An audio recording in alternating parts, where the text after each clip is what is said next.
What's up, everybody? Clicking buttons too much. Welcome to our surprise pop-up post-Christmas show. I hope you enjoyed your after Christmas shopping. You got some good deals. I did not spend well, yes, I did. I bought my little cousin some storybooks because I'm gonna read. He wants me to spend the night with him. He's 6. He wants me to spend the night and sleep with him in his new room.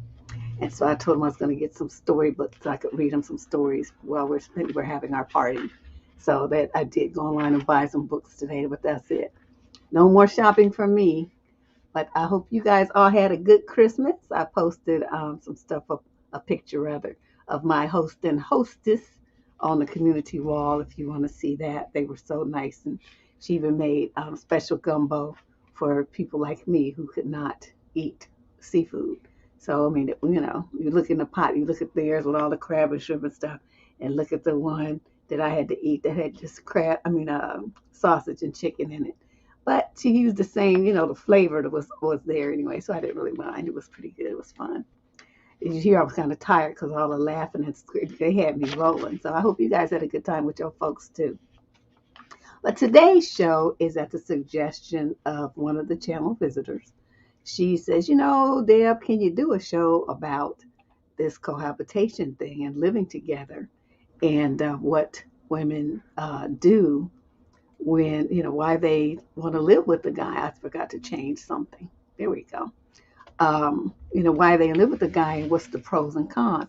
And I have to admit, if those of you who listen to What the Fuck Tuesday every week, you've heard me rail about this on it, on probably hundreds of different shows, and why I don't think it's a good idea. And the situations that the young ladies that write in about are all in, and 99% of their problems are because they're living with the guy and they got themselves in a situation. So, from my perspective, if you're a young person, you go into it because you think, oh, we're in love and, we want to be together. We want to be together. So we're going to move in together. Now, we do realize that's a very popular thing to do, and a lot of people are doing that these days. But does it make sense? If you have your end goal, you walk around talking about, I want to get married, I want to have a husband. Should you live with a man before marriage? And there's 2 schools of thoughts on that. So we're gonna be going over those. I have some stuff I printed out, including some research from the PEW Research Institute. You know how that is. I love going there because they do all the research for me. So all I have to do is go over there and print it out. But I will be asking you if you guys have something that you would like to share on this topic. Like, did you live with a guy? Were you thinking about living with a guy? Are you thinking about living with a guy for today? There's a survey on the page you have to be on YouTube though to see it. And there's a survey that's asked this question. So far, the highest number of votes is for no. Why buy the cow if the milk is free? However, even though that's winning on our channel, that doesn't necessarily seem to be what's winning out in real life, in the real world. So, and I can say I did, when I was young and in college and stuff, I lived with 2 different dudes. And it didn't end well for either. It just didn't end well. And one of them I caught myself being engaged to, had no business doing it because I was too young. But you be all like, oh my God, I'm going to get married. And you just, I don't know, these girlish fantasies about having found your one and only and all this stuff. I was young, what can I say? But Hunte, did I soon wake up and give him that little dried up piece of ring back? And I deuced out, boop, and was gone. And then the next dude, I just lived with him just because it was a convenient thing to do. And I got to save all my money because he was paying for everything. And then, when I was ready to go back to California, I deuced out on him too. So, my particular stories, which I just shared, are probably not good examples. So I just wanted to get that out the way. So in case somebody comes and says, well, Deb, didn't you say something about you used to live with somebody? So why are you against it? I should be able to do it if I want to. And I'm like, I'm not telling. That was your vote. Or you voted for that too? Hunty, Well, there's pros and cons. There's pros and cons. Okay, now let's start with this research here. Okay, so this is the Institute for Family Studies. They do a lot of good research on stuff like marriage, divorce, cohabitation, how children impact relationships, the impact of race and economics on relationships. So I go to this website a lot for information. So here they're saying that ever higher levels of serial cohabitation mean that more people are on one of the pathways strongly associated with risk for family instability or divorce. There's not a simple story here, only an ever unfolding one of increasingly complex families. And so then they have a few percentages that they shared from their latest survey from 2015, a report that they did in 2015. 17.1% of women and 15.9% of men were cohabitating. This was in 2015, so that means the numbers were culled from 2014 and beyond, because it usually takes them about 8 to 10 months to actually put together the survey results. 44.9% of women, so you see we're creeping on up now to almost half, and 43.5% of men were married. So they're living with somebody, but they're actually married to the person. So that in our study today, our conversation today, we're not gonna talk about those people. And then they say 38.0% of women and 40.6% of men were unmarried and not cohabitating. So those are you who voted in this survey not to buy the cow. I mean, you buy the cow. Why buy the cow if the milk is free? Now, what they don't include in this survey is the people that 17.1% and 15.9% of people that are cohabitating. Is this their first cohabitation or not? See, I like to know stuff like that. So these are just, surface numbers. I wanted them to go a little deeper. How many times have you cohabitated with someone, and what were the results of those relationships? And here on the other one, on the percentage of men and women that are unmarried and not cohabitating, well, that's right now. What about in the past? Okay, did you, like me, cohabitate with someone once, twice, or whatever, and then decide, oh no, this is not for me? So when at the point the survey was taken, it's just why these numbers are so large, because these people are just not doing it right now. Have they ever done it in the past? So that's what you look at statistics, and you have to think beyond the curve. You have to look a little bit behind the door, because there's a lot of questions that I have that they did not answer. Okay, so I mean, whatever. They did their little report. That's fine. Okay, now let me find my PEW ones. Here we go. PEW Research Center. They say the share is called marriage and cohabitation in the U.S. The share of adults who have lived with a romantic partner is now higher than the share who have ever been married. Did you hear that? The percentage of adults, so they say the share of adults who have lived with a romantic partner, so that means at now or at any time in the past, is now higher than the share who have ever been married. Married adults are more satisfied with their relationships and more trusting of their partners. Now, why would you think that is? I can tell you. I talked about this on my blog talk show probably 20 years ago. When people, I kept hearing this over and over. Okay, well, we're going to live together because we want to see if we get married, if it will work. And I was constantly telling people, okay, what you're trying to do is put on a pretend coat, and then want to see if you can fake it and make it look like it's real, make it feel like it's real. That's what you're doing, because living together is not marriage. It's in no way, shape, or form a marriage. However, what happens though, even though it's not legal, you don't have none of the legal protections. You don't have any of the social protections of being Mrs. or Mr. Mrs. or Mrs. Blah blah blah. Neither do your kids. You don't have those, and you don't have the property rights and the right of survivorship and all the things that come to a wife if something should happen to her husband. Okay, you don't have any of those protections. Neither do you have the level of commitment that someone would have to you to say, I want to marry you, or I want, we're going to get married. Okay, that's making a statement, especially if you have a wedding in front of all your guests and, people, and it's in a church, and you take vows with your religion, and you do all these prayers, and you do all this stuff. Okay, it's a big deal. Shacking up, you could move in and out with somebody in 30 days. You could essentially have four different people that you live in with, five, six, even more, in a 1 year period. Living with someone doesn't mean anything. What is the person they are for? Why are they living with you? Convenience, save money, some bedroom activity, somebody to help them with their kids, help them with their aging parent. Your lease is up and you too lazy to look for another place, or you don't have the first, last, and whatever. So this person says, well, since we together, just move in with me. Are you a homosexual? You just couch surf until you find somebody who you can move in on. There's all kind of reasons why people live with somebody else, and very few of them are sane, okay, and healthy and indicate a really good, solid relationship. So let's see what else do they say. Okay, so they say that one of the reasons why people are living together more is because in the United States, adults are delaying marriage or foregoing it altogether.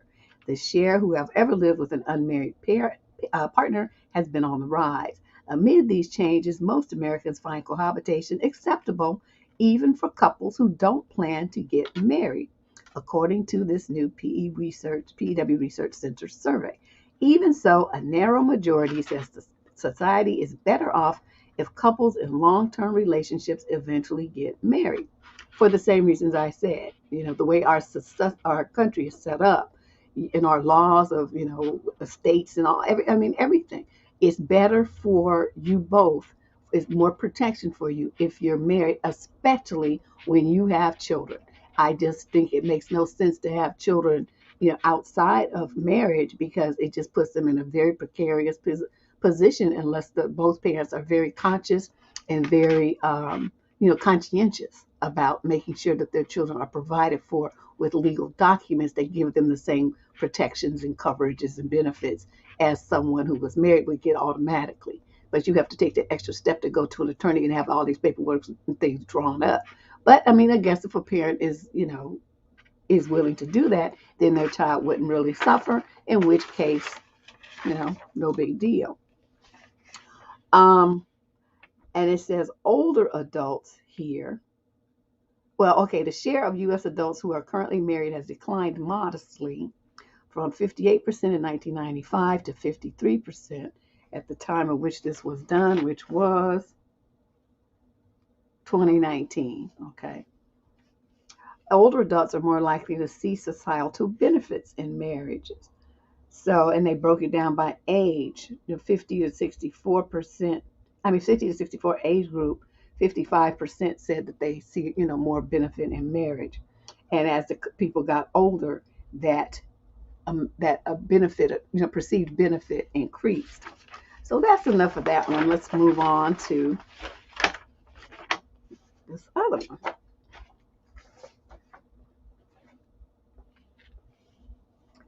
Exactly, and that's what. Okay, let me just switch modes right here and comment on what Bella just typed. Bella Apple. Let me put it on the screen so you guys who might not be on YouTube can actually see this.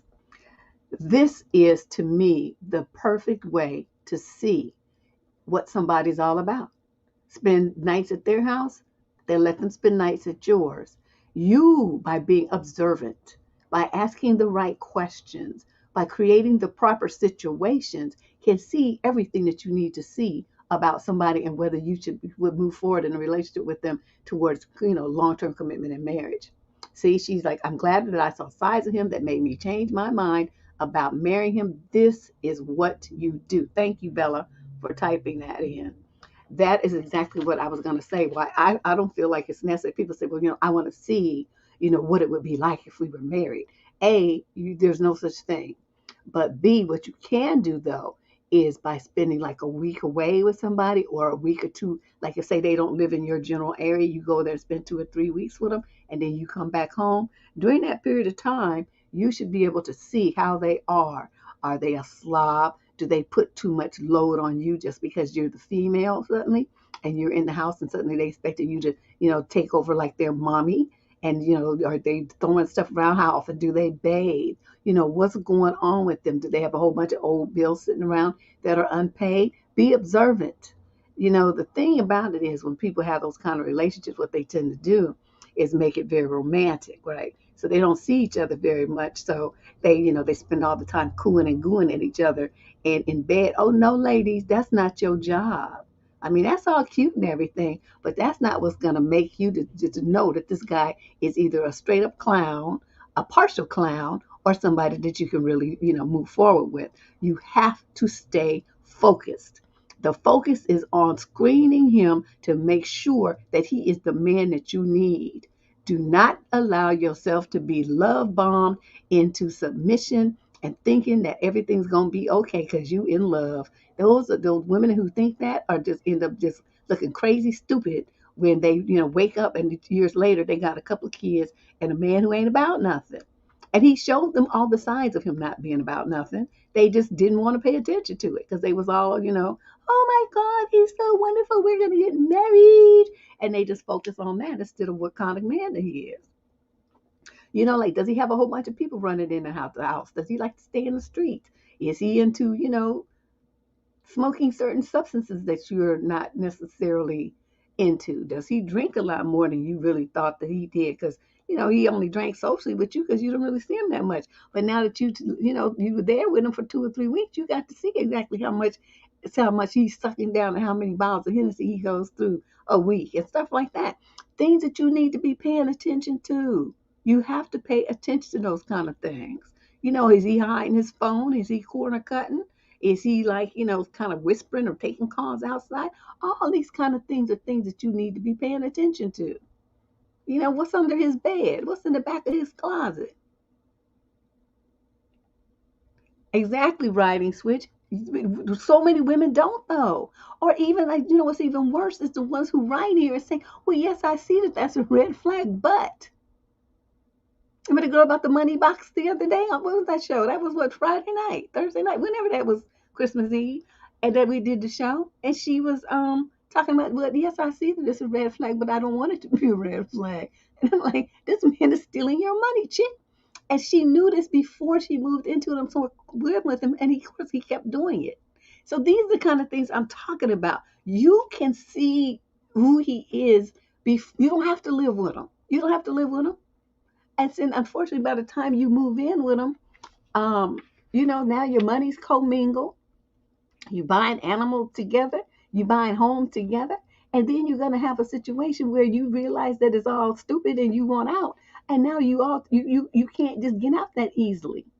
I never had that problem though, because I kept all my stuff separate. So, when I wanted to go, I just went and got me an apartment and then moved all my stuff, put my little stuff in my car, and then that was it. And then I was gone. And dude was like, oh, but where's all your stuff? I said, oh, I moved. I moved today. And he's like, here's your key. And he's like, but you signed the lease. I said, no, I never signed that lease. You signed that lease. I never signed it. And I didn't either. I had no intention of living with that fool for another, it was a 6-month lease. And after that 6 months, I was ready to go after the first month, to tell you the truth. But, I had made the mistake of signing the lease. So I had to stay there until it came up for, renewal. Then I deuced out. And you can do that when you just live with somebody. When you're married, it's a more, it's a little bit more to it. Yeah, and these women buying houses and stuff with these dudes. I'm like, what is wrong with you? You have money for a down payment, buy your own stuff. You don't need to buy anything with him. And the girl who wrote in last week or two or whenever it was, buying the house with the dude, and then he decided he didn't want to work. And so she was paying for everything, and he was even spending her money like it was his money. See, nah. They just couldn't do that. Okay, so let's talk here. This thing says it has statistics called from all over the internet. But so there's a heartwarming statistics for marriage. And we don't want to talk about those. We want to talk about the dirt. Okay, let's see. This was interesting. It says marriage statistics by age show that on average, women get married at 28 and men get married at 30. That's interesting. Okay, love is still the number one reason for getting married in the United States for 88% of Americans.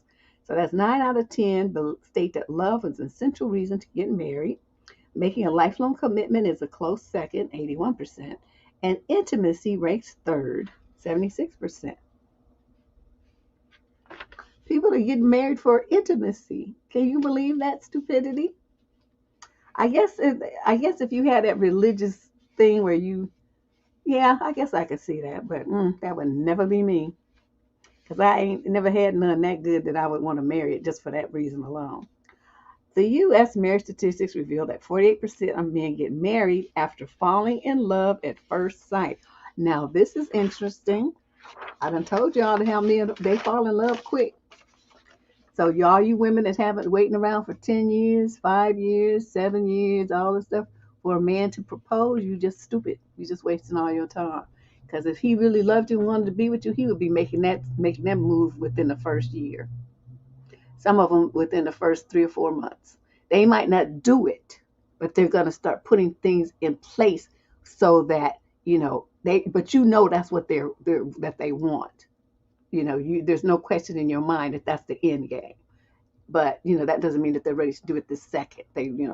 I'm going to do this first and this and that. Let's save some money. We're going to have a wedding. We're going to do this and that. I'm going to talk to your parents. They have like a plan. They have a plan, but they're executing the plan. So you ain't in this relationship just wasting your time. This man is got this. This is what's going to happen. This is what we're going to do, kind of thing. So you just wait. These women just waste time, years, all their youth and beauty just going up in smoke. Their whole 20s spent with men shacking up, having babies, buying houses, and never, ever, ever get that title of Mrs. that they so crave. Please, I wish I would.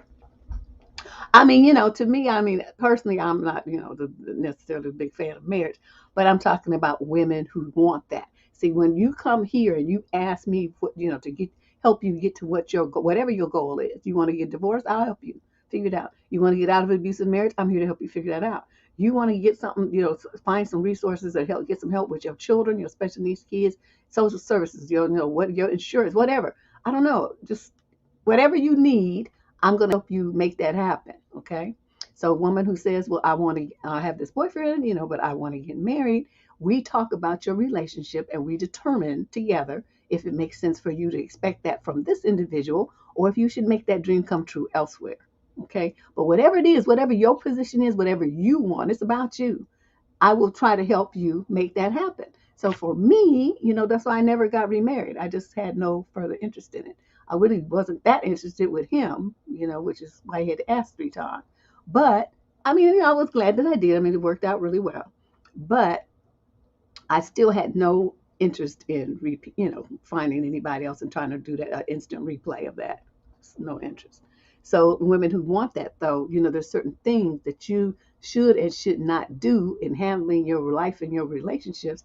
And my personal belief is shacking up with some dude is giving him all the benefits of being his wife with none of the investment, none of the financial investment, none of the emotional investment, none of the legal investment, none of the spiritual investment, none of the psychological investment. You're giving everything because you move in and start treating him like your husband. But you're not, he's like just standing there. And you don't want to throw in everything that you have at the relationship and he's not giving you what you want. Nah, so that's a big no. That's a big just no for me. So, Michelle, wait a minute, I was cleaning out the rooms and it's going to change the schedule. He did. Shacking up with her fiance. Okay, wait, I got to show this. Shacking up with her quote fiance for over 10 years and still not married. She got a shut up ring if she even has a ring at all. Because sometimes people have them invisible engagements where they don't have any kind of accoutrements of an engagement. It's just, words. The guy says to, have her jumping through hoops, treating him like a husband. He getting all the perks and benefits. And like I said, he has invested nothing of himself, really. And a lot of them still be out dipping and dating and on websites and all kind of stuff. That's terrible, girl. That is just terrible that she's that stupid, that she's just wasting all her time like that. I just cannot. I cannot do it. You think it's the loneliness, Faith? Hmm. Well, I'm going to say this. You can be in a marriage and still be lonely. Being married or living with someone is not a panacea for uh, loneliness. Because a body is there does not mean that you're getting the emotional connection and the emotional intimacy that you imagine that you would be getting in that situation. It does not mean that at all. There's too many lonely married women who actually live a life like a single parent because they have kids and that's who they socialize with the most is the kids because the man is doing whatever. I mean, he could be doing something legit like, working long hours or working on the road or something. It doesn't necessarily have to be some garbage behavior, but it's still stuff that takes him away from her and they don't have that time together. They don't have that kind of, closeness that she was thinking she was going to get when she got married. And that's why a lot of women end up leaving their men because they're not getting anything from the relationship. You know, it's really sad. The guys feel like, well, I go to work every day. Yeah, well, you was going to work every day, from the time you got your first job out of college. What about that? How is that helping her? I mean, what is it about that doing specifically for her and your relationship? And then they sit there and look at you with this blank stare. Well, I go to work for my family. No, you go to work because that's what adult males do. They go to work. Because otherwise, what you gonna do? Go, sling rocks on the corner or something? I mean, what, hustle cans with a shopping cart? What you gonna do to make money to feed yourself? Okay, got the job and you doing all that because that's what you wanted to do. But that's not for your wife. That's not for your marriage. That's for you. So get it straight. Ain't shit about you having a job, you end up going to work every day. It's directly benefiting your marriage with your wife. It's not gonna make her happy to be with you. That's just something that you do as an adult. People all over the world get up and go to work. Whether they single or married, they have jobs. So you take that off the table because that's not for your wife. Now, think hard. What do you do for your wife? What do you do to bring a smile to her face? What do you do that makes her know that she's the one for you and you happy that she's there? What do you do? And I tell you, most men that I say that to, I say 99% of them just look at you because they have no idea what they do because they don't do shit. Just come in the door with a bunch of demands and complaints. Like somebody want to hear that. And then they be acting all with the Pikachu face when the wife leaves them. And she's like, I'm going to be by myself. I may as well be by myself. Deuces. And then they be out and the men be online complaining. Oh my God, these women just leave us all the time. They're not the providers if the women are working. And the women are working more than the men. Okay, this is the kind of thing they don't think about. Okay, she go to work 8 hours a day and got to commute and stuff just like you do, but you go off of work and you come straight home. Okay, you sit on the couch and pick up the remote. She got to run to the daycare, pick up the kids, stop at the grocery store, pick up some food for dinner or some takeout or order something or whatever. Stop and pick up the laundry from the dry cleaners and your soup and stuff. And then she gets home and then she got to start slinging pots, cooking dinner, corralling kids to make sure they do their homework, putting people in the tub, getting baths, washing the dishes, sweeping the floor, mopping the floor, reading stories, putting kids in their pajamas and stuff, tucking them into the bed. Okay, and now, maybe she's trying to read a magazine or do something. She got to take a shower and get herself clean. Okay, now it's 10, 11 o'clock. She's exhausted. Did you help do any of that? And then she's exhausted, right? She got to go to sleep because she got to get up at 6 in the morning for the whole mess to start all over again. And here you are with your thing in your hand talking about, hook me up. You all rested because you've been sitting on your ass for the last 4 or 5 hours while she's been working after she worked her 8-hour job and commuted and stuff just like you did. And most men don't get that. They just don't see. It's like the women's work that you're putting in is invisible to them or something. Now, I bring all that up because that's what you do when too many of these women, when they move in with a dude, they start assuming all that responsibility because they're like, well, that's what my mom did. They think because men say, well, I want a traditional woman, I want a wife that does this and that and this and that. They feel like well, this is my interpretation. It's like these girls are auditioning. They're auditioning to be a wife. I think I have a video up about that. And it's like they go through all these motions to show him, how well I can keep a house and how well I can, clean and and cook, and they doing all this stuff, right? Having these kids and taking care of the kids, and just doing all this stuff for a man they're not married to. You're shacking up, and some of them move in and start taking care of his kids that he had with some other woman, two or three different baby mamas, dropping the kids off, and she's up here taking care of all these kids, and she's not their stepmother.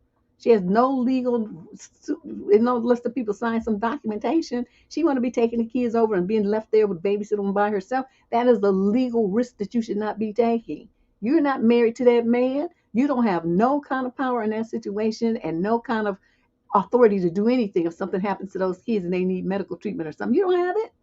Like I said, unless somebody has given it to you in written form, you can wave that around at the ambulance and at the hospital. But do women do that? No. So all in all, I'm not really seeing where it makes any sense for a woman to live with a man. I don't get it. I don't see it. Now, that 50-50 stuff is ridiculous. That's not here. You have an epidemic of unmarried wives. That's everywhere Sunday. But yeah, I'm sure you see it because it's warm there. It's more going to be more people wanting to live there because it's warm. But I don't know. This is just really bothersome. Okay, so now this is the really important thing here. Being a good financial provider was an important asset of a good potential husband or partner. Now, this is from that PEW research report. It says approximately 71% of adults, both male and female, agreed that it was vital for a man to be able to provide for his family financially to be considered a good husband or partner. So, interestingly enough, only 30% of examinees said the same for women. Well, because we feel like, if a woman's going to be able to provide for her family and be considered a good partner by that, then what does she need a man for? See, because when it comes a man, as we all ladies all know, comes a lot of extra work. So he needs to make up for that extra work in financial contribution. Because then he's making enough money, then a lot of the stuff that she would be having to do herself that's going to take up her time and energy, she can pay somebody to do it from his pocket. That's how dudes got to level the playing field, right? You can get a nanny to pick the kids up from school and drop them off in the morning and make their lunches and help them with their homework and all that, put them to bed and bathe them and all this old stuff, right? A mother's helper or something. So she doesn't have to do it all. You can get a gardener. You can get a little part-time housekeeper. Come in, clean up, do the big stuff. Or do everything. I don't know, depending on what kind of wallet you have. But it just, a lot of the burden that you would think that we would be putting on the woman will be alleviated by the man making enough money to pay somebody else to do it. He stayed with you for 8 months. See, that's the other thing I don't recommend, is that a woman let a man move in with her. Okay, if you gonna move in with somebody, you move into his house and make sure that you have your money. So if you want to dip out, you can do that at any time for any reason. But it never works out when a man moves in with a woman. I've just never, because that's your spot, that's your stuff. And it's like when a guy coming into your house, in your mind, you want a man who's a provider, right? But if you're providing your own shelter, right? And plus, like I said, you go to work every day, so you've been providing for yourself quite nicely. Suddenly, he wants to come into the equation and start trying to boss you around and tell you what for. How does that work? How do you change your mind around? You done bought this house, a condo, or a townhouse, whatever you got. You bought that all by yourself. You've been living in it all by yourself, or maybe you and a kid or two. And you've been paying all the bills, paying all the taxes, buying all the food, paying to get the repairs done. You've been doing everything on your own. He moves into your house. Now, why would that happen? What would you be thinking was going to be the benefit to you of having him there? But some tea? You don't have to move in for that. He can come, deliver the package, and then get up and go home. But you know how they do it, because I had dudes try this with me, right? When I had my little townhouse out in the burbs.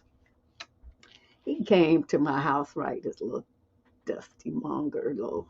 No, let me shut up. Anyway, I had my little two-car carport and a little patio. I had to fix all it with flowers and everything. My barbecue smoker grill thing, right? Then you go into the house and like I don't have like fancy stuff. I'm not, one of those kind of people that wants a bunch of fancy stuff. But I mean, it was nice. It was cute. And I painted the walls, like one wall is like light blue and then a light pale yellow. So it was colorful. When the sun would hit it, it looked cheery. And I liked that. And so he comes in, he looking around, and it was only two. It wasn't like it wasn't fancy. It was only two bedrooms, but one for me and one for my daughter. That was all we needed. And he's looking around, and he's like, "Oh, yeah, don't you know what you think about me, moving in with you? Because just think, then I wouldn't have to go back and forth, and we could be together all the time." And this, so he's trying to make it seem like it's a benefit, and I'm looking at the intrusion because it's like I don't want to see you every day. Seeing you twice a week is plenty. I didn't say that. I just said I don't think that would be appropriate. I'm not really trying to have any men over my daughter like that. If you notice, every time you come over, she's somewhere else. She's not here. Well, yeah, I did notice that. I said, don't you think that's for a reason? I don't want no men over my daughter. I don't want no kind of funny stuff going on. I don't want nobody looking at her sideways. I don't want any bullshit. Nothing. Oh, man, I'm not like that. I'm not like that, he says. I said, I agree. You probably not. But just in case you might forget one day and not have to kill you. So see, I don't do that. So if any man comes to my house, which is very rare anyway, my daughter is always somewhere else. My auntie, my mama's house, she's somewhere. And then I do my little entertaining, and then you go home. So nobody's ever gonna live at my house. And he just couldn't get over it. He just thought I was that something was wrong with me because I didn't want to live with him. I'm like, please, your stuff ain't that delicious. I mean, it was all right, but not good enough to move up in my house. That's all I got to say. Now I did not play about my daughter. I don't know. People thought I was, extra, but I'm like, well, I might be. But guess what? It's my child, and so you don't get to tell me nothing. I make the decisions about who's around her and when and why and where. Me. That's it. That's me that makes that decision, not you. So now here's the one that really gets to the point about this living together thing for those of you who want to get married. Couples living together before marriage, as statistics show, are less likely to divorce. This came from the Atlantic. And they say back in the day, in the 50s and 70s, living together before marriage was considered a revolt against social norms, and couples who dared break them were also expected to do the same when it comes to separation. However, since the 2000s, the percentage of premarital cohabitation has climbed to 70%, and its association with divorce likely vanished. In fact, since 2000, premarital co-residence could even be associated with a lower rate of divorce. That directly contradicts other statistics. So I thought that was kind of interesting. And then they go into some things. This is like a worldwide survey. So they're talking about statistics in Norway, Italy, uh, South Africa. It's just all over the place. So I'll leave that alone because we're just talking about the U.S. I didn't really want to get into, international issues. Then we're doing too much. Hold on, God, I'm just dropping stuff. It's just too much paper here. Okay, this is my PUW one. I already talked about that. Now, here's a little article I found. It says the 9 biggest cons of cohabitation before marriage. And after this, I'm going to, if you guys have something that you'd like to share, you have a perspective on something that I said, you've lived with someone, you just want to tell your story, I will put the dial in number up after I do this, okay? Because I still have a couple more stat pages stat documents to go over. But this one is the 9 biggest cons of cohabitation before marriage. So keep this in mind and see if you agree. If you have not already done the survey for tonight's show, it is on the YouTube channel. You have to sign into YouTube and be on the YouTube page to participate in the survey because it doesn't. I can't make it go anywhere else. It's only on YouTube. 9 biggest cons of cohabitation. Okay, so research suggests that when people are older, when making their first significant life event, whether that's cohabitation or marriage, then their chances are better to stay together over a lifetime. Well, okay, but yeah, I mean, because you're older, you're more mature, you have a better idea of what you want. You're not going to be entering into anything all willy nilly and silly because you have that kind of maturity and wisdom about you. At least that's the story we like to tell ourselves, right? For most couples, cohabitation of any time at the age of 23, when adult life begins and people become financially independent, decreases the chances of divorce. Couples who commit to cohabitation at marriage, at the age of 18 see a 60% chance of breakup or divorce. That rate drops in half by the time that they reach the age of 23. Okay. But they're saying that the average age for women to get married, though, is not until 28. So that would mean there's a 5-year gap between living together and being married. List of cons. Okay, cohabitation does not require a permanent relationship. Exactly. The benefits of cohabitation often disappear once children become involved. Pets and shared ownership of significant assets, homes, vehicles, etc., create challenges during the breakup process should it occur. Cohabitation doesn't create a long-term commitment, which often encourages people to work out their issues with one another, right, like marriage. Most relationships like this end after 6 years or less, often with greater headaches and parenting plans, or asset distribution than a marriage would cause. Yeah, because you have guidelines, for the courts to follow for distribution of property and stuff if you're married. It's already kind of written in stone. There's always uncertainty with cohabitation, correct? You can't really relax and feel like it's a true commitment because a person could just be like me and you come home and they're gone without even so much as a note. Number 3, couples who cohabitate have less fulfilling sex lives. Marriage creates a foundation of loyalty, real or perceived, that gives men and women intimacy opportunities which they find to be more fulfilling. Only 17% of Americans admit to having an extramarital affair. Even for those who do cheat on their spouses, most consider the choice to be morally repugnant. 9% of adults say that extramarital little flings is wrong, which is higher. It was 40 years ago by over 20 points. Wow. They say women who are married are twice as likely to experience, climbing the mountaintop compared to those who seek out casual hookups or maintain a cohabitating relationships.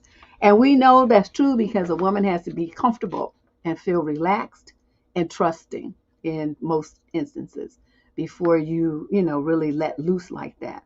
And, so like for me, when people talk about all these different hookups they have and stuff, I just don't understand how they could be really getting too much out of that because, you can't build up any kind of trust with the person. You don't know this guy. And then as we keep hearing from so many of these young girls, they're involving themselves in these situations, right? And then the guys do these weird, freaky, painful things to them or be choking them and all this kind of weird stuff that they see in those films. And then they want to act it out on these girls, and the girls don't have any real relationship with these guys. I mean, it's a quote hookup. Or they knew the guy for 2 months and they moved in with him and all this kind of crazy stuff. And then, they've been living together they've been dating for 3 months, living together for 2, and now she's pregnant. And then she's, shocked when the guy doesn't want to have a baby. I mean, there's just so much going on out here in our society with young women about this living together thing, and they put too much on it.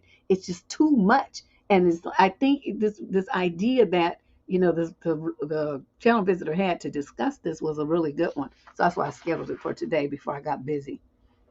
Because the February interviews are supposed to start in like 2 weeks, and I'm not even ready. I'm not even ready.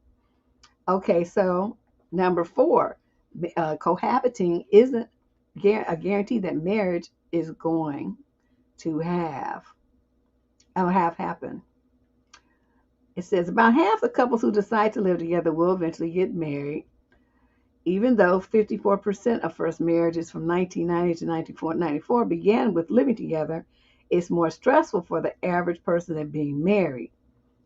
It requires 7 years of marriage to offset the higher risk of divorce with cohabiting couples compared to married couples. Wow, that doesn't sound good. So they're basically saying it's a very stressful situation full of uncertainty and angst living together that you don't have if you're married. I'm telling you, it's the psychological thing of, I know this is not going to sound good, but I think you'll understand what I mean. It's like when you get married, you have more of a feeling like, I'm yours, you're mine kind of thing. We're in this together. We're partners. It's us against the world, this kind of thing. Husband and wife. I mean, that carries a meaning for people around the world versus, oh, this is my lady, this is my, my live-in, my boo thing, my whatever. That's kind of like, but everybody knows what wife and husband means. And, if you're certain religious factors, um, then what is this? Who is this person here? Let's get this. I'm not feeling this at all. With all these crazy symbols and whatnot. The hell?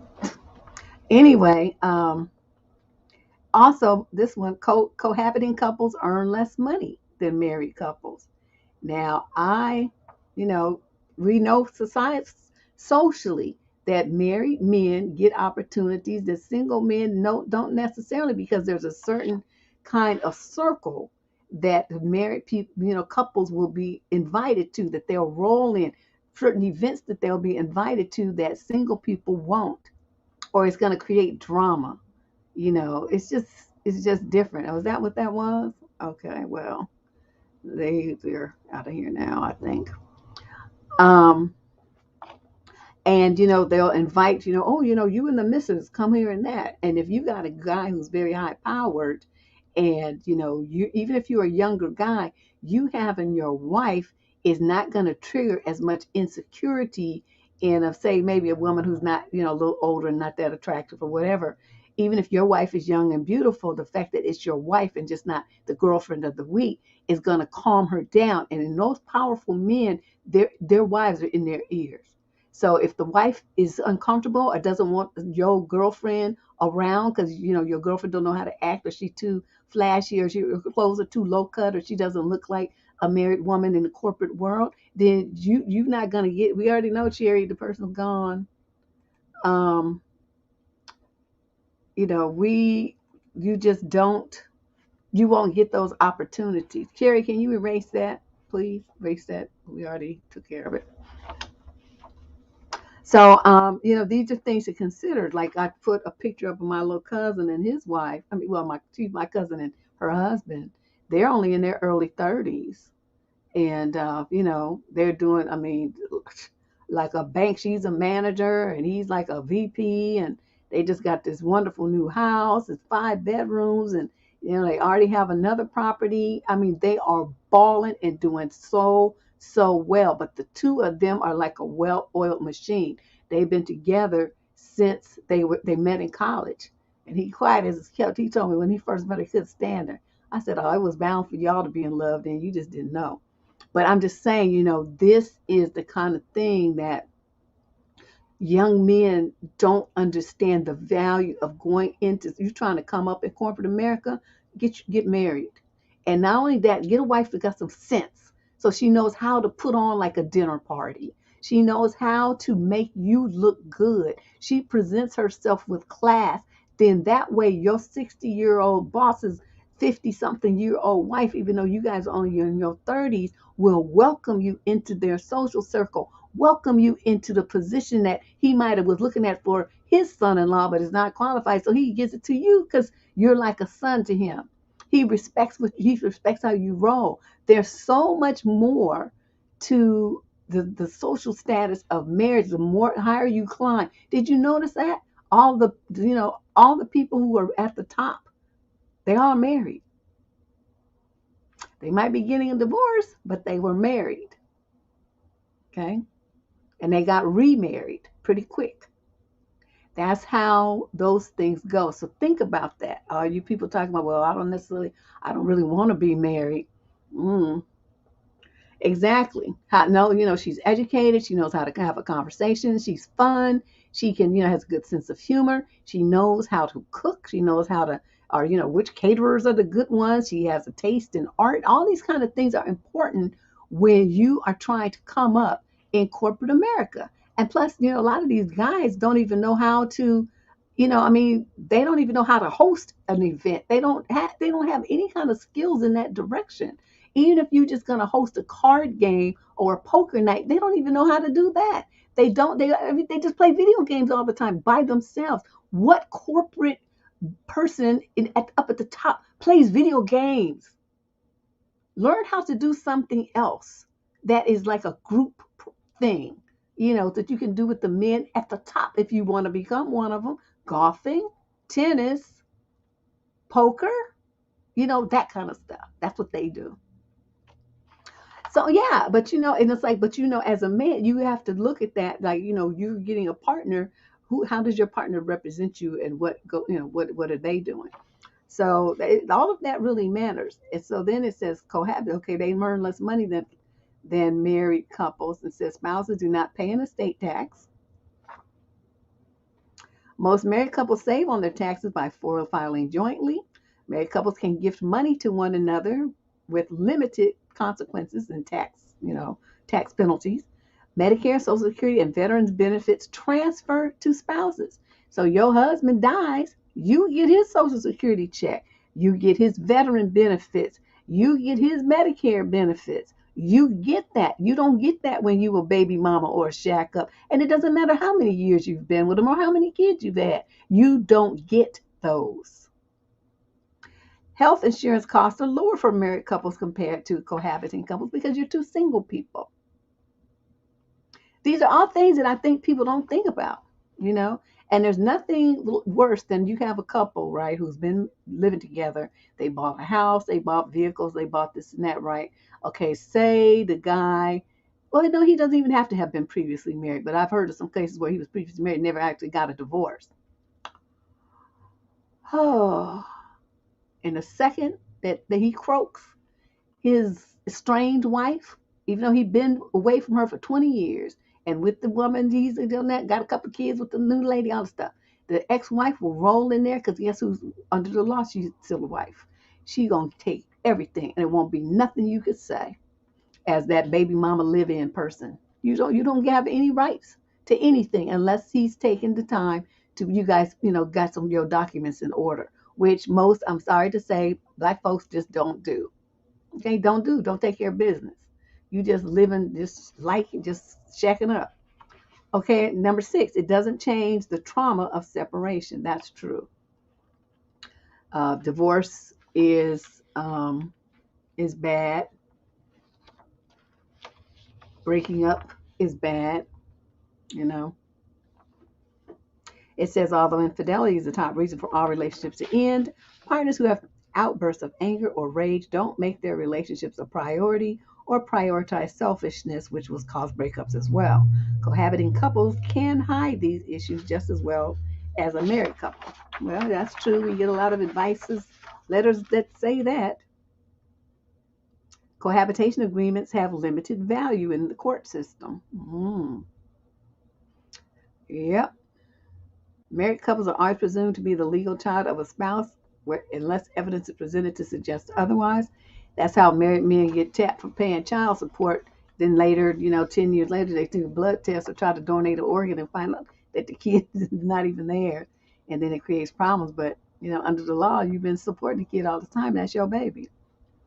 That's why I said if I was a dude, I'd always get a DNA test. And even as a woman, I would offer one, because I would want him to be sure that it's his before, especially if he got some money or something.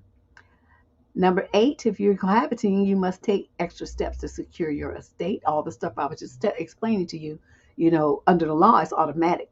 But if you're not married and you have kids, you have to go to a estates, wills and trust and estates attorney and set everything up legally, ironclad, so that your child will have the same protections that it would automatically have for free if you were married. But since you don't want to get married, then you got to go through that and pay that attorney all that money to make sure that your child is taken care of. And then the last one of these nine, number nine, marriage laws are based on the contract date of your decision. So marriage laws override cohabitation agreements for the purposes of disbursement. If you get divorced after you're married, the time involved is based on when the marriage contract was signed. It doesn't matter if you signed a cohabitation agreement 10 years before you got married. That means a divorce after 12 months, even if you lived together for 15 years before that, means you can't collect alimony in most states because you don't meet the 36-month marriage threshold. If you cohabit, there is no option to collect alimony unless you agree to it within a contract or agreement. And there you go. So before we go any further, let me put this up here in case some of you want to share your story of living with someone. What happened? I already shared my two. It did not end well, like I said. It did not end well. Did you live with somebody? You want to talk about it, how it went? Was it good, bad? What was your pros and cons? What made you decide to do that in the first place? That's a real interesting thing. I think a lot of people, it's just a convenient thing. Well, my lease was up. Well, I was pregnant. Well, I don't know. We wanted to buy a house together. There's some reason. We were tired of the commute, so we decided this. Oh, well, we wanted to save money. There's a lot of reasons people give for wanting to live together, but unfortunately, I think that some of those reasons are just a smokescreen because really the underlying thing is, a lot of the women do want to get married and they think, like we discussed earlier, that by living with him, they can show him that marriage, he's resistant to marriage, but they can show him by living together that it's not that bad and it's not as scary as he thinks. And, all this and that, all that there. I think that's some of it. So here it is again. That link there, if you have a microphone headset or with something on your phone so that you can, click it and speak, then that's what you click. And then I can take your call on the air and you can share what you think, what you have, your points about living together. What are your thoughts on it? Pro or con? Pro or con? And please take a moment if you're on YouTube to vote in our survey as well. I appreciate that. I'm trying to get a little data. This time I'm going to take a screenshot, though, before I delete it. I didn't do that last time. So far, no. Why buy the cow if the milk is free is winning by a landslide. It was 56% of the votes opting that with 179 votes counted thus far. If you have not voted, sign into YouTube, please, and cast your vote in our poll that is on tonight's topic, which is living together before marriage. Is it pro or is it con? What do you think? What's your take on it? Oh, you're in insurance? Let's see what she's got to say. It happens all the time in my field. I have to turn people down. Partner dies, they weren't married, and if I don't have documentation, there's nothing I can do. There you go. Tell it, Briatney. Tell it, girl. People need to understand that. There's nothing like being the wife. There's just nothing. There's no legal protections for you as the baby mama shack up person. You just being stupid. You giving that man all the benefits of being his wife. You sleeping with him every night. You cooking, cleaning, having babies. Some of you are taking care of kids that he had by somebody else. Some of you. You investing in stuff with him. You're doing everything that a wife would do, but you don't have none of the benefits of being the wife. That to me is stupid. That's like going to a job, right? You're doing everything of the work. I don't know, just say something basic like, I don't know, executive assistant. You there every day. You're doing all the work of an executive assistant, but you don't get the paycheck. You don't get the benefits. You don't get the Social Security contributions. You don't get the unemployment contributions. You're not really getting anything. except a pat on the head saying good job. That's what you're doing all that work for, you know? I see you guys making comments. Nobody wants to call in. That's all right. Yeah, they do. They do benefit from it more. I'll never forget that. I was working at Club One in Oakland, and this guy came in, right?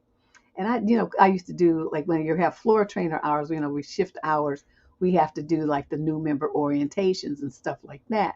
So I did it for this older couple, and mhm, tell it writing switch.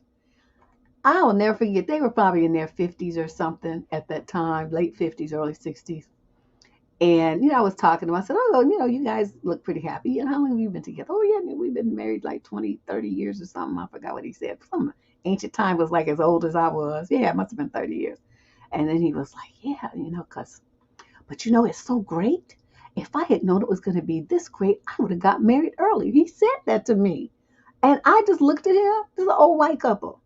And his wife just standing there, just roll her eyes, was just going around and around in circles. She rolling her eyes so hard, but he was just all, just all enthused about the whole thing. And he said, "Yeah, because you have somebody to like take care of you and make you sandwiches and stuff." And honey, she was just, eyes just doing this dance in her head. She rolling them so around so hard. But, to him, it was expressed as like it made his life so much better, so much more wonderful, so much more easy.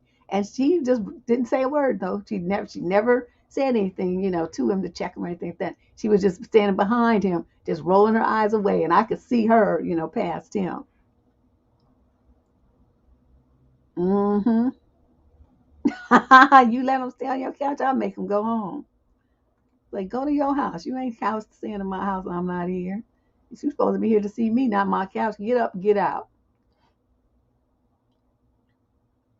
They taking insurances out on a boyfriend or baby daddy. Well, I mean, they have a kid by him, and the life insurance policy is payable to the child with them as the trustee. You could do that. You could do that. But just to be getting life insurance policies on random people, I don't know about all that. I don't know if that's a good idea. That was you say that's what they want in the end. Someone to take care of them as they age. Yes, I agree. I agree. But the whole thing about what I tell women is, I do understand about, especially here in this real estate market here in the Bay Area, it is no joke. Your average little two-bedroom spot is 400 and something $1,000, and it's not fancy. So then by the time you start getting into fancy, you like 1.8 mil and stuff like that. Okay, well, it's not a whole bunch of people that by themselves and make that kind of money that could, qualify for that kind of mortgage. So, we have a high number of renters, and even the rent is ridiculous. So so you paying like $2,000 a month for rent. That doesn't leave you a lot of disposable income to save for a down payment to buy a house. So people are really struggling. So I could see where a lot of people would pool their resources and live together. I understand that. But why does it have to be a man? Why can't you and one of your friends live together? Especially if you got one kid and she got one kid, and say you both got little girls, you can put, share the room. You don't have to be in a two-bedroom. I mean, have separate rooms for you two. You can share the room and save your money. And you guys can save money on food. You cook enough for two kids and two adults, and make it a rule no men can be over, so your girls aren't exposed to not drama.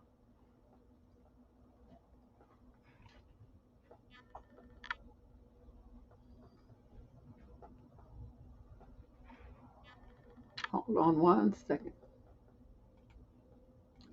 All right. Oh, I lost my caller. Dang it. I had a caller on the line and I just lost her. I'm sorry. Treat y'all back and I'll get to you.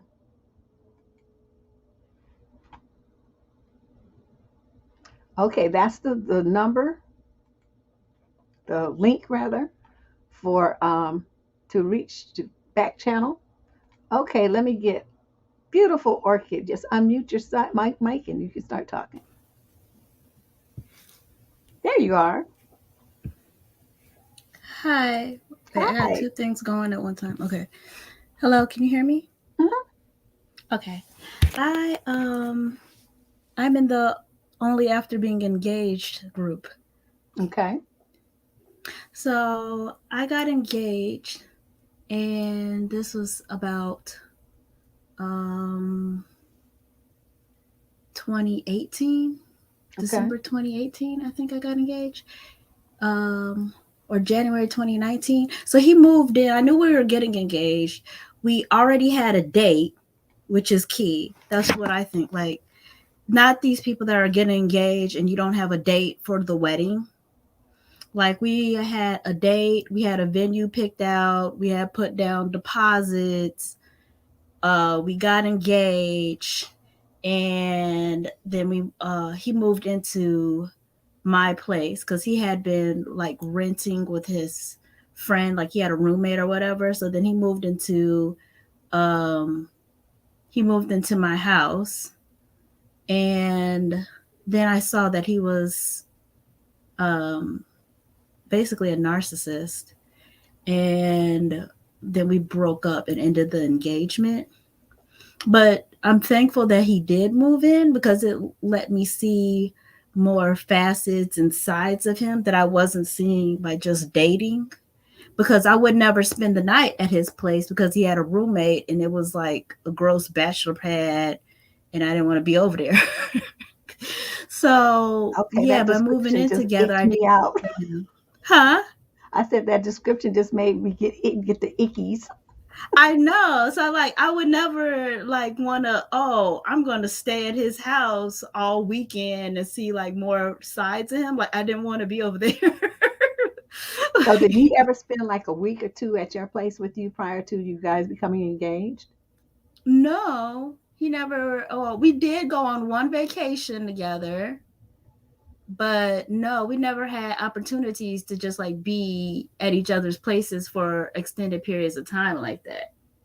See, that's the key. Uh, And that's why yeah. you once you did that, once he stayed with you for, because I say that you should be able to stay with somebody for a week or two, at three, even three. You stay over there just continuous, and then that was enough time for you to be able to see what what their habits and real personality are, because you with them 20, it's real then versus some high Mm-hmm. romance of just dating. And once it got real Mm-hmm. for you, you were like, oh hell to the Oh no, get no. out. But so that's all I have to say. Like if you're going to do it, be engaged with a date. So it's not just like, oh, it's a shut up ring, or as you say, it's, it, no, so it didn't work out for me, but I'm glad. In a way, I feel like it did work out because that's what the engagement process is for, is that final little bit of time you get before you say I do. Like, are you sure? And so I feel like it actually worked out perfectly. I agree. Good, you girl. You was like dodge You a dodged bullet, that bullet. girl. Good, congratulations.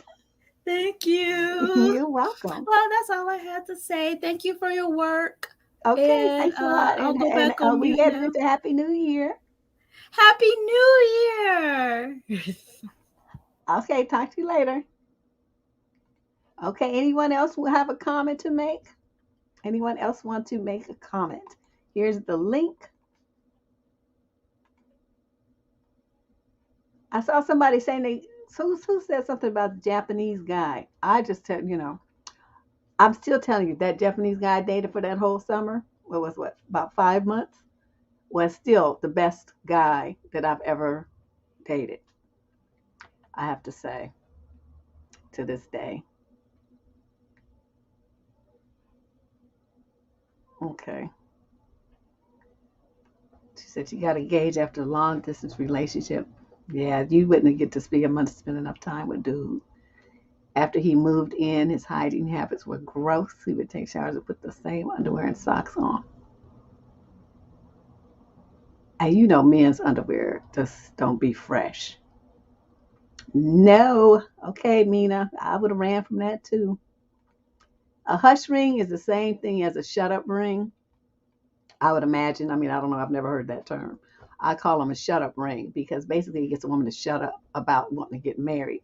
Where is this going? What are we doing here? I just don't want to be wasting my time. I want to get married. I want a husband. Okay, so he know he don't want to get married, or at least not to her.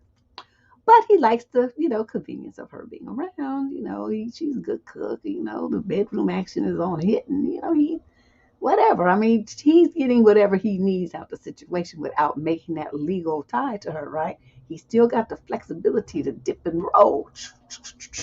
He likes that. So he be trying to keep that going. So what he does is give her a ring. And it's what I call a shut up ring. So he tells her that they're engaged now, right? So she walk around with this ring on her finger. She got the ring and she's waving around to people. And then, here we go, 7, 10 years pass by, and they still ain't married.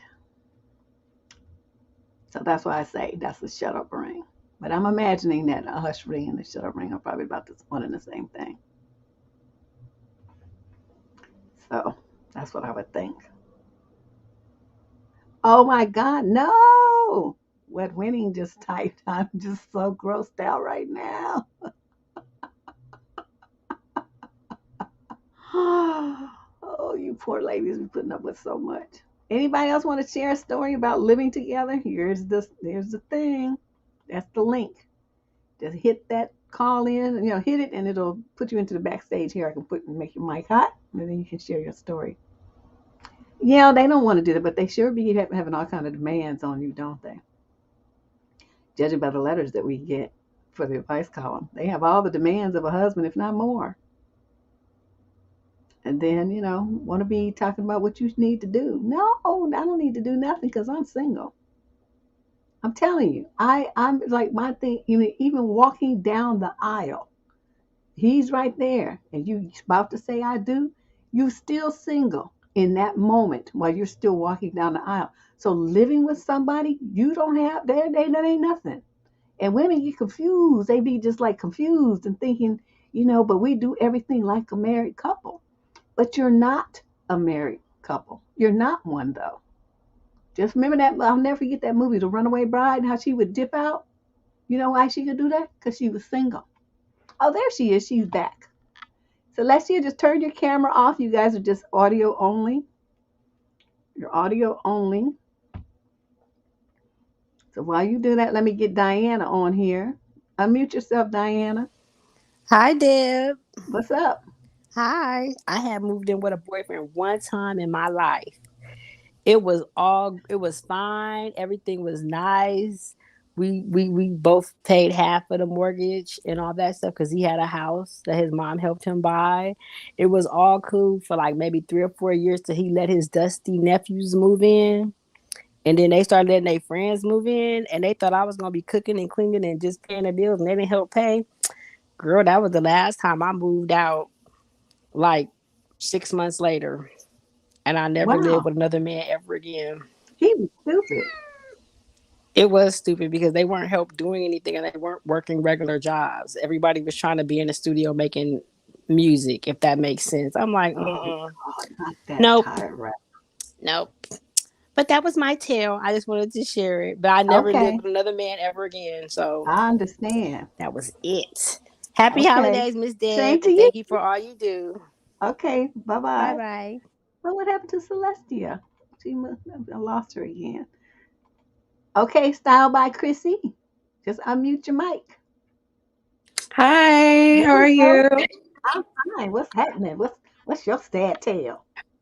I'm good. So actually, I was actually completely against shacking with a man. I come from a very religious family, Christian to be exact. And I can remember from a young age, my mom was just always like, don't shack up with a man, don't live with a man until you're married. Although she never, she had a kid out or had a few kids out of wedlock, me and my sister. But, she always preaching things that she never actually lives by. But I was totally against it until I got into a situation where I was living in Japan for like 5 years. I come back, it's Corona, you know what I mean? This is like earlier this year when I came back in January. And I didn't want to go back to living with my mom. I didn't have a job and things like that. And this guy that I had known for a few years, I had met him through Tinder. And we just hit it off. We were friends. We were texting each other while I was in Japan and he was living in New York. And then pretty much I just, I found myself in a situation where I didn't want to go home. I didn't know what I wanted to do exactly in terms of where I was going to live, getting an apartment, etc. So I was in a hotel for like a few days trying to figure it out. And then I tell him, the guy that I'm with, that I'm now engaged to, oh, like, I don't know what I'm going to do. Like, I don't have a job here. I've been living in Japan for 5 years. What am I going to do? So he's like, oh, why don't you just stay with me and figure it out?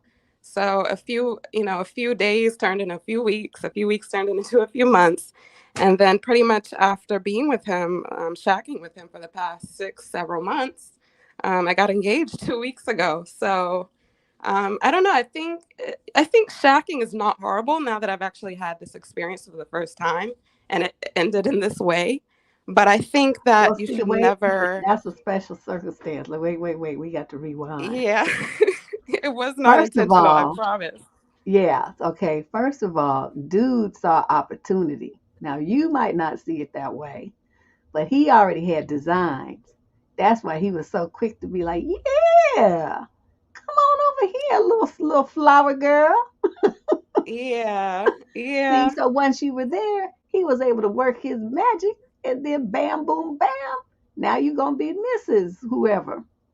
So yeah, dude saw yeah, and opportunity. That's a little bit different, girl. That's he invited you into his spot to take care of you and everything else. So he was already prepared to play the husband role, even though he wasn't. But that's he did it. If there, like I said, it was going to be a right way to do it. You moved into his spot. That's it at the top of the show. If that's how it's going to be, that's the way to do it. Because then the guy has got more. He's more accountable and responsible for you and your happiness and your security. And he invited you in knowing that you didn't have any resources. And he put himself out there to make sure that, he did what he needed to do to get you on his team. So whoever this right. dude is, I got to give him a round of applause because he played the long con and he got you. Yeah, yeah. He did. But I think that shacking, you should never, as a woman, you should never be paying the part of the rent. That's called a roommate. Hmm. I totally do not agree with that at all. I am with But yeah, Oh, well, good. Well, congratulations, though. Send me a thank picture. I'm so you. nosy. Send me a picture of you too. I want to see. Okay. You got my email? Okay. I mean, I'm gonna put it in the Um, chat. okay, sure, sure. I'm so nosy. I just can't stand it. I don't know what's wrong with me. That's my email right there. Okay, so I'll email you on here. I can't see it. Is it on the YouTube chat or Oh, okay. Yeah, it's surviving dating, all one word, at okay, I gmail.com. see the comments section. This is the first time I'm using this platform, so I couldn't Yeah. see the comments, but I see it now. Okay. Okay. Okay. Thank All right, you. well, thank you. Okay. Thanks for your comment. Bye bye. I lost Celestia again. I swear. I think this thing is kicking her off. Anyway, yeah, see, dude, dude was like, hi, come here, come hither. I got a spot for you right next to me. That's what he did. But that's what I think, if it's gonna happen, that's the way that it should happen. And notice 6 months and they're already engaged. That's what I'm telling y'all. It doesn't take men no years and years to be making that move. If they want you and they want it right away. And that's not to say, like I said, that's not to say that they're going to do it right now because they want to give you time to plan a wedding and, do whatever it is that you want to do. Think about what you got to do and, line things up on your end. But they not, dudes who are serious, 6 months is usually the point at which anywhere between 4 and 6 months is when they start talking about marriage and proposing and all this kind of stuff. 4 to 6 months, ladies. And I'm not talking about no little dude, who's 20 years old and this and that. Although I did get my first marriage proposal, I was 17 and he was 21. And I was like, oh, hell no. You know what? It wasn't even about the marriage part. I imagined what my father would say. And I immediately lost interest in any further conversation along those lines because that man was crazy. I could just imagine me going in there saying, I've told so and so I'm going to get married. My father would have slapped all the skin off of my face. And say, okay, well, let's see if he still wants you looking like that, because your little ass is not marrying nobody. You going to college, and that's just it. I could just imagine. I did that. You know, that thought bubble comes up, and I imagine that man going left, and I said, oh, no, I'm cool. I can't do that. I mean, he was cool and everything, but nobody was trying to think about. I was thinking about getting married at that age. I know some people are, but I wasn't one of them. 4 to 6 months, Tiff. You dealing with a dude 30 and over, 4 to 6 months. Younger dudes might take a little longer because, they still in the building phase. You got a dude 30s and over, and he trying to hang you out for 2, 3, 4 years, and you stay with him. Now, I'm going to say he going to try it because it makes life convenient and easy for him. So, of course he going to try it. The one who's stupid, though, is any woman who goes for that. You living in with him for 3, 4, 5 years. You dating him 4, 5, 6 years. You doing all that. You're a dummy. And I'm just going to tell you, especially if you move in with him, you thinking it means something. But we live together, they say to me. I'm like, I don't care. What you telling me that for? You up there paying half the bills. You eat and you moved into his spot, or he moved into yours, and he's paying half the bills. No, motherfucker, you living in my spot, you're going to be paying all of them. Otherwise, stay at your house. That's the rule. You don't want to do that, then stay at your house. It's a real easy solution. Well, you don't want me to pay all of it. You're going to pay everything. Well, aren't you supposed to be the provider? If I'm providing my own shelter, my own food, and my own light bill and everything myself, what do I need you for? Stay at your house. And since I'm single, I'm going to date other people too. So don't even worry about it too much.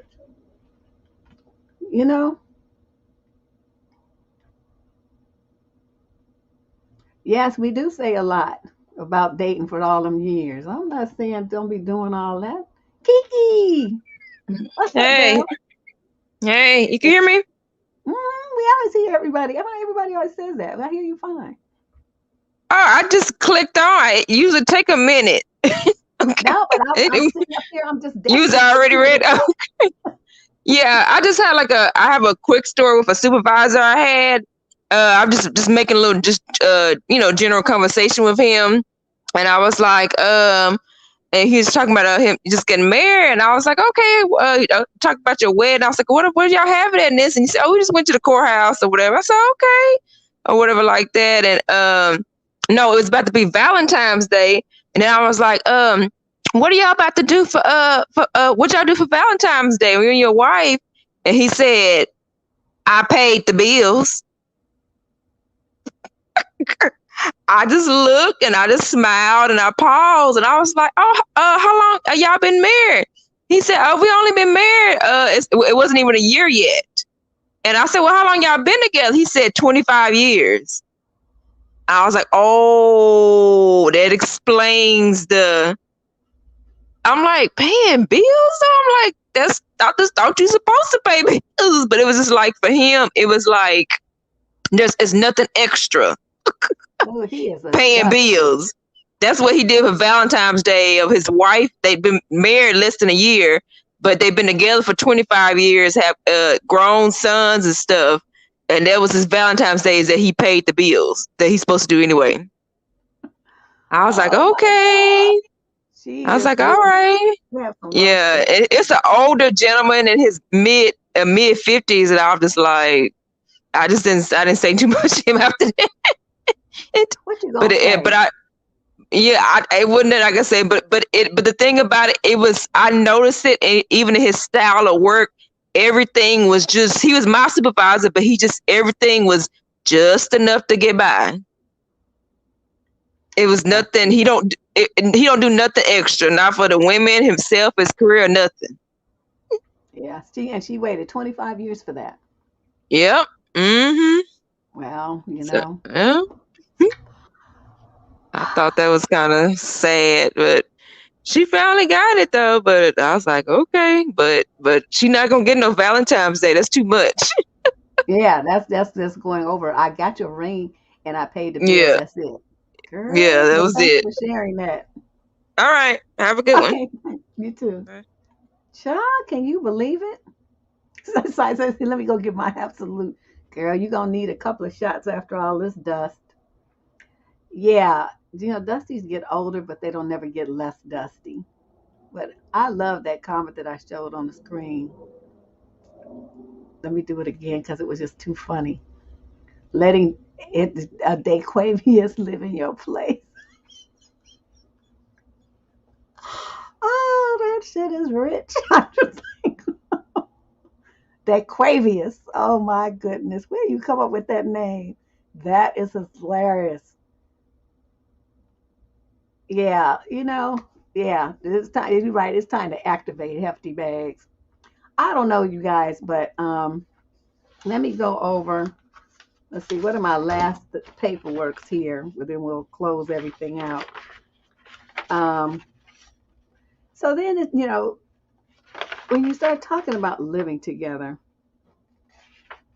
here's something they said. Okay, if an 18-year-old chooses to wait until the age of 23 to either get married or commit to cohabitation, then they would cut their chances of divorce in half. Okay, we showed that.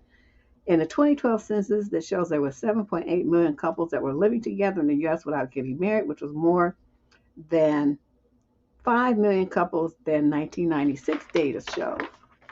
Well, okay, well, the population of the country increased as well, so some of that's probably for that. 6% of people cohabitate because they do not believe in the institution of marriage, but they want all the benefits of it. And 18.5% of couples cohabitate due to financial reasons. And that is, you see, 18.5%, that's close to 20%. But what, like I said, is so special about doing it with somebody who's going to get the benefits of having a wife when you're not one, and it's about saving money. You could have a female roommate,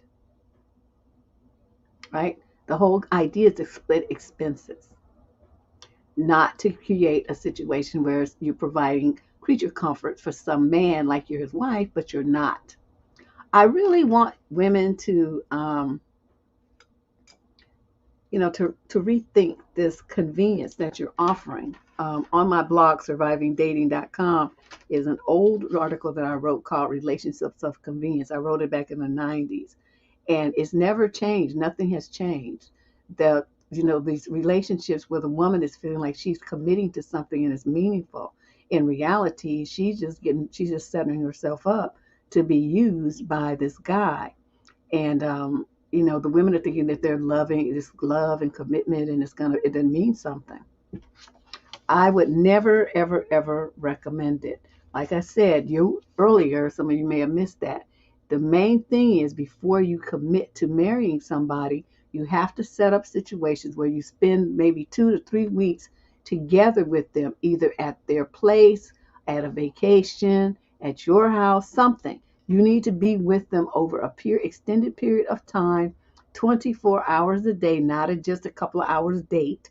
You need to see what they look like when they wake up every day, what's their routines like every day, what they do, how often they bathe, how often they shower, do they throw stuff on the floor, what do they expect? Do they sit around calling for you to bring them a beer and bring them this and bring them that all the time? Or do they do things for you? If you cook, do they automatically get in there and wash the dishes? Or do they think that that's all woman's work? These are all the kind of things that you need to see with your own eyeballs, not ask hypothetical questions. You need to see how he's rolling.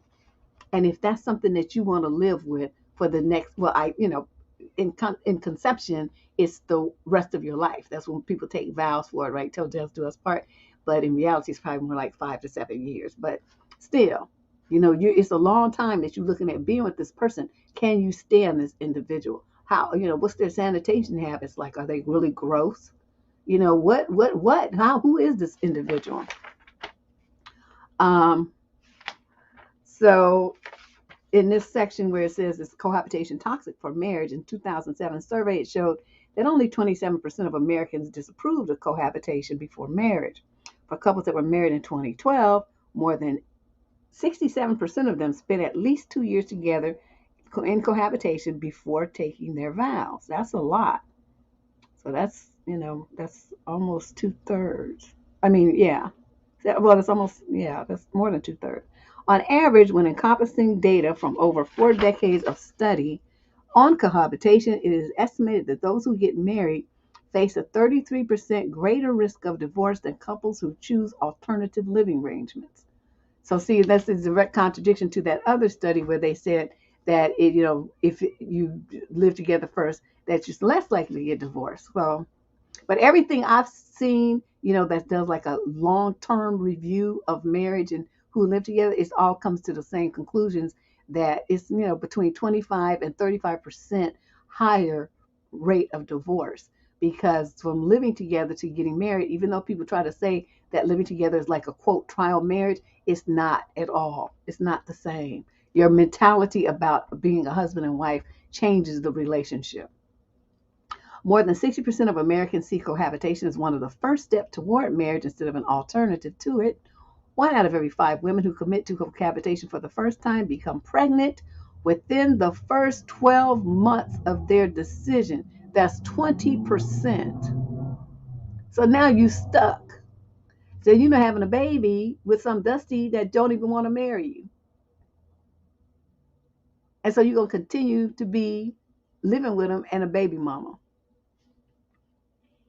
65% of couples who get married every year live together at some point before the marriage happens. And the final one, 55% of couples who commit to cohabitation first get married within 5 years of moving in together, compared to the 40% who break up within that time. Only 5% of couples continue living together instead of being married or breaking up. Only 5%. So that means most people either be moving forward to breaking up or they move forward to getting married and then they get a divorce. So that's enough of all them numbers. That is, that's the deal there. Let me see, how do I want to do a screenshot of this survey here because I want to save it. Hold on, you guys, while I save this document.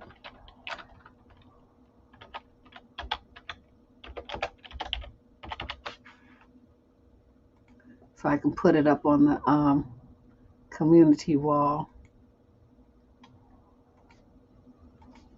Okay, the poll is finished.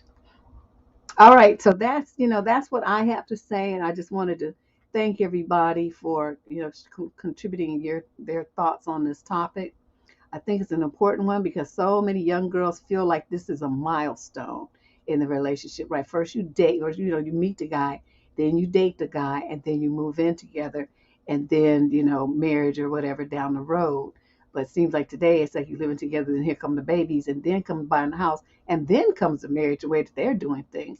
So it's consideration, young ladies, that you are doing things ass backwards. You don't invest no money. You don't invest with a dog. You don't buy a dozen eggs with a man unless you're married to him. He buys the eggs. He's the provider. Then you should be able to eat some of the eggs. If he just wants to go 50-50 on everything, that's not a provider. That's a roommate. Okay, and if you go on 50-50, you could be doing that with a female roommate that you'd be a good friend, and y'all could go to spas together and vacation together and have fun. And you don't have to worry about this person's needs and this person's wants and playing maid and all the stuff that you do for these men. You don't have to do all that. He can stay at his house and do that for himself because he's not your husband. And even if he is, still make him do stuff. Like my cousin, she don't be doing all of that. Her husband already knows. She cooked. He was in there busting suds, cleaning up the presents, wrapping some stuff, cleaning the floors, her corralling the kids. He was doing, pouring drinks for people. I mean, I'm telling you, they worked together, and it wasn't like she ever had to tell him what to do. And they're young, and that's what I say. It's so important to understand this. You got women who, in their 30s and 40s and 50s, still telling their husband, well, make sure you do that and blah, blah, blah, this and that, like he's a child. And the worst thing about it is he's so fucking useless that he doesn't do anything unless she tells him what to do. I could not be with a man like that. So I was really, observing the two. That's the longest time I've been around them in their house for a while. And so I was really watching how they was doing things. It was very impressive. So I really am going to try to see if I can get an interview with them, in their house next year after all the holidays and stuff, and after February, because I got to cancel conversation on that for right now. But maybe sometime in March or April of next year, see if I can have an interview with them, a live feed, to the show, interviewing them, even ask them questions and stuff like that, because I think it would be a good role model of what young people can do when they settle down early and work together, husband and wife. Then all this flip flopping around and hoe chasing and all the stuff that the young dudes be doing, and they could be building a legacy for their children, like this couple is doing, and building like generational wealth and concentrating on stuff like that instead of stupid stuff like whose bed they're going to be in this weekend and stuff like that. Very low level stuff we've got a lot of people concentrating on instead of working on, the stuff that they need to be working on in their life. So I'm just like, I don't know what's happening here. This idiot here. Oops. I'm sorry. I don't know how to undo this. I got to undo. I accidentally blocked Brittany when I was trying to block off that other person. Oh no, I'm sorry. Shit, how do I do that? Okay, I'm gonna have to work on that later. I am so sorry, Brittany. I'll have to fix that. I don't know how. I'll write to YouTube help figure out how to do it. But I want to thank everybody anyway. I got a little distracted there. We're gonna be back. Um, uh, oh, that's what's happening. Okay, we're gonna be back on Tuesday. Remember, we got What the Fuck Tuesday coming up. That's our relationship advice show. So I would love for you to be there. In the meantime, be sure to hit that like button. If you're not already a subscriber to the channel, please hit the subscription button and share a video link. It doesn't have to be this one. It can be any of the over 1,000 videos that are on the channel now and all kind of stuff. So you want to hit something, you want to find a specific topic, just go to the channel top where it says, this is a little search engine, it's a little search arrow, it's a magnifying glass. Type in a search stream there and it'll pull up all the videos with that in the keywords or the topic, and you can just listen away. There's over 1,000 videos on the channel, so something should catch your ear. I'll see you guys on Tuesday evening, 6 p.m. Pacific time, at the same time as every week. And I'm glad that you all were able to pop in. I hope you had a fabulous Christmas. Let's look forward to a great 2022. I'll see you on Tuesday.